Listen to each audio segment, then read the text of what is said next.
Des larmes, du rire et du malaise. Tous les youtubeurs en ont parlé.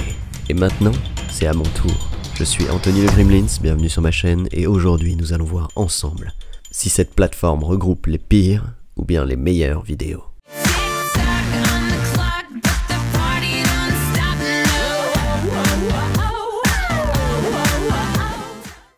Alors TikTok, qu'est-ce que c'est? Je vais pas mettre 3 ans à le définir parce que vous avez tous été spammés par ces publicités de merde. Mais en gros, c'est la réincarnation de Vine. C'est une plateforme axée sur l'expression libre de talent, ce qui veut dire qu'il y en a pour absolument tous les goûts. Tu y trouveras de la danse, pro ou débutant, de la esthétique,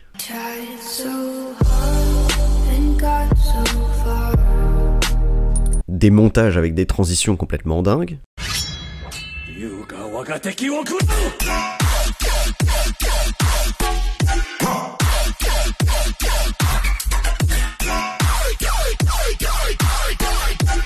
des exploits sportifs,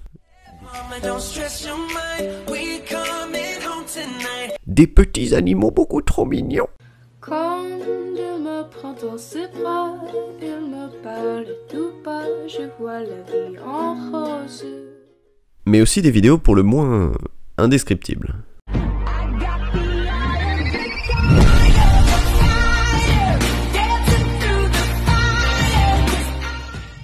Mais alors qu'est-ce qui fait que ça fonctionne? Eh ben en fait je pense que c'est un petit peu comme la théorie du foot. Comme c'est une activité que tout le monde peut faire, eh ben les gens comprennent tout de suite quel est le niveau de difficulté de réalisation des vidéos. Et en ayant cet élément qui permet de jauger la difficulté de création, c'est comme ça que va être influencé leur choix de s'ils kiffent ou non. Et là tu dois te demander, ouais mais ok, s'il y a autant de vidéos cool que ça sur TikTok, pourquoi est-ce que la plupart des youtubeurs qui ont fait des vidéos là-dessus ont montré que des trucs hyper malaisants? Bah en fait c'est très simple.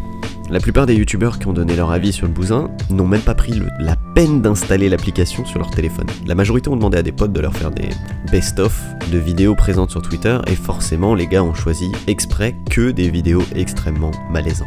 Bon après les gars il faut pas trop leur en demander, hein. Je rappelle qu'ils font des vidéos sur internet, c'est pas comme si ils avaient sur leur plateforme un onglet qui regroupe les nouveautés et qui regroupe vraiment que du contenu tout pourri et malaisant. Oh, wait, si en fait, ça s'appelle les tendances.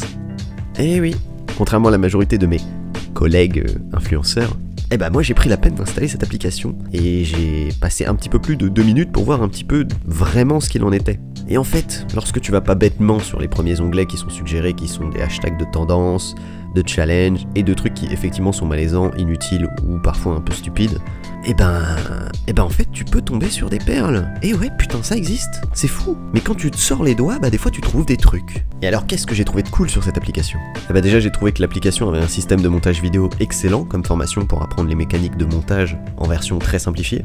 Donc en gros si tu veux ça rend le montage accessible à tous, et ça c'est excellent parce que c'est comme ça que ça pousse les gens à essayer de faire des trucs. Je suis tombé sur pas mal de vidéos qui font appel à des notions de travail en équipe, qui d'une part nécessitent de l'organisation et de la synchro, mais qui en plus ouvrent une porte sur l'intégration à un groupe et à la sociabilisation. Et ça dans le processus d'épanouissement personnel, bah c'est cool. Surtout que généralement c'est abordé à travers des thèmes humoristiques, et en termes d'humour, le prisme est large, t'as de tout. Tu as de l'humour absurde, de l'humour cynique, tu as énormément de créativité dans des parodies de vidéos TikTok déjà existantes, qui généralement tournent en parodie les vidéos de type culture de soi. Parfois il existe aussi des challenges qui sont hyper créatifs, et je t'entends déjà me dire ouais les challenges, ouais ça va c'est limite. Bah non, parce que là en fait c'est une mécanique qui fait partie intégrante de l'application, et qui va pousser à la curiosité. En gros si tu veux, il y a certains challenges qui sont hyper créatifs, parce que chaque artiste peut apporter sa version à la vidéo, et c'est ça qui va pousser les utilisateurs de TikTok à être beaucoup plus curieux que sur YouTube par exemple, et qui dit plus de curiosité dit plus de visibilité, donc des personnes totalement inconnues ressurgissent uniquement grâce à leur talent. Et au final, est-ce que c'est pas ça qu'on attendait un petit peu de YouTube? Bon après il y en a 2-3 qui se plaignent que les vidéos challenge qu'on a vu passer en publicité sont vraiment de la merde. Là j'avoue je suis d'accord, je veux bien essayer de défendre TikTok, mais si les mecs ils se basent sur les vidéos avec le plus de vues et pas les vidéos les plus qualitatives pour mettre en avant leurs produits, bon bah, moi je veux bien défendre le bousin, mais si même eux ils font pas d'efforts, bah y a des trucs contre lesquels je peux pas aller. En revanche, d'un autre côté, ce qui me fait doucement rigoler, c'est l'hypocrisie de certains influenceurs qui se plaignent des pubs, comme quoi ça les spam, alors que ce sont les premiers à faire les autopromos à chaque fin de vidéo en mode abonne-toi, pouce bleu, mets la cloche. Oh, il a tapé comme une brute. Mis ça de côté, je pense que ce qui fait la puissance de cette application, c'est l'art d'utiliser du cheap. C'est-à-dire que Tout le monde fait ce qu'il peut dans sa chambre avec les moyens qu'il a. Et il n'y a pas plus ingénieux et créatif pour réaliser des vidéos que d'utiliser la technique MacGyver. Il y a certaines mécaniques de montage qui reviennent aux prémices du trucage pas cher, et ça a de la gueule. Quand je vois des vidéos comme ça, où les mecs ont jamais touché un logiciel de montage vidéo, mais ils font des contenus bien plus stylés que des youtubeurs qui se prennent pas pour de la merde, et qui en plus se permettent de les critiquer. Je pense aussi qu'à un moment, faut arrêter d'agir comme des connards de parents condescendants. Je peux comprendre qu'il y a une rupture générationnelle vis-à-vis de certaines applications, mais c'est pas une raison pour les bâcher d'entrée de jeu. Je suis persuadé que la majorité de ceux qui bâchent ont déjà envoyé des vidéos à la con en MP à des potes pour les faire marrer. Que ce soit des trollface absolument immondes ou des petites mises en scène à la con improvisées sans prétention, juste pour faire sourire les copains. Si ça les fait kiffer, foutez-leur la paix, laissez-les kiffer. Qu'est-ce que ça peut vous foutre? Si t'aimes pas, eh ben tu regardes pas. Tout simplement. Oui, mais tu comprends, Tony, la plateforme elle est dangereuse pour les plus jeunes. Les gars, de toute façon, maintenant on est en 2018. Oui, les enfants sur internet de manière générale, ça peut devenir dangereux. Mais vu le nombre d'applis, de réseaux sociaux et de trucs qui existent, quand bien même tu protèges ton gamin, il ira toujours trouver une porte sur internet où il trouvera forcément un moyen de squatter l'appli d'un copain pour essayer. Donc le couplet de on protège les enfants à d'autres. Je dis pas le contraire, c'est très responsable de mettre en avant les risques d'une application. Mais il y a un moment, faut aussi apporter des solutions en fait. Sinon ça sert à rien de remuer le couteau dans la merde. Et là, grosso modo, t'as pas beaucoup de portes de sortie.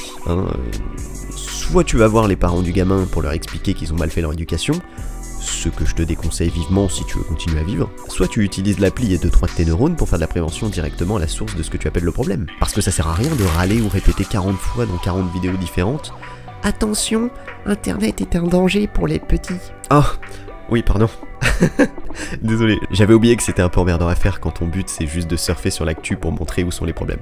Oh, le tonnerre! Et évidemment, encenser ta communauté dans le sens que tu as un capital sympathie absolument merveilleux puisque tu défends les bonnes valeurs. Oh, l'attaque continue de fonctionner! Et que tous les autres qui vont à l'encontre de ce que tu vas dire sont forcément des enfoirés. No! Gardez à l'esprit que TikTok n'est qu'un moyen d'expression parmi tant d'autres. Et suivant comment les gens l'utilisent, soit ça va faire un truc extraordinaire, soit ça va faire un truc absolument abject. Arrêtez de descendre des trucs que vous avez même pas pris la peine de comprendre. Parce que je tiens à vous rappeler un truc, pour les 2-3 qui auraient installé l'appli et qui seraient quand même tombés sur des contenus hyper malaisants. Si vous avez un fil d'actu qui suggère que des vidéos malaisantes, bah c'est parce que vous avez cherché un contenu malaisant. Donc peut-être qu'il faudrait commencer à changer l'état d'esprit de recherche, et vous tomberez peut-être plus facilement sur des vidéos de qualité. Peut-être aussi qu'il est temps d'enterrer la hache de guerre et accepter les différences de génération, et que ce soit YouTube, TikTok, Snapchat et n'importe quelle autre application. Et il ne tient qu'à vous de mettre en avant le contenu qui est vraiment quali. Et bah voilà, je pense avoir fait le tour. Bon, comme d'habitude, abonnement, partage, like, pouce bleu, les mineurs dans mes DM parce que je suis un influenceur de qualité. C'est comme ça que font les collègues de toute façon. Si vous avez des comptes TikTok avec des contenus cool à partager, faites-vous plaisir dans les commentaires, mais n'abusez pas sur la pub. Et essayez de présenter un petit peu le truc histoire de donner envie quand même. Moi sur ce, je vous fais des bisous les mogwai, et je vous dis à plus dans une prochaine vidéo. Drugs that get Ajax ASAP, niggas who wouldn't squeeze a mayonnaise pack. 70s, I was Commodores, whispers, rival games like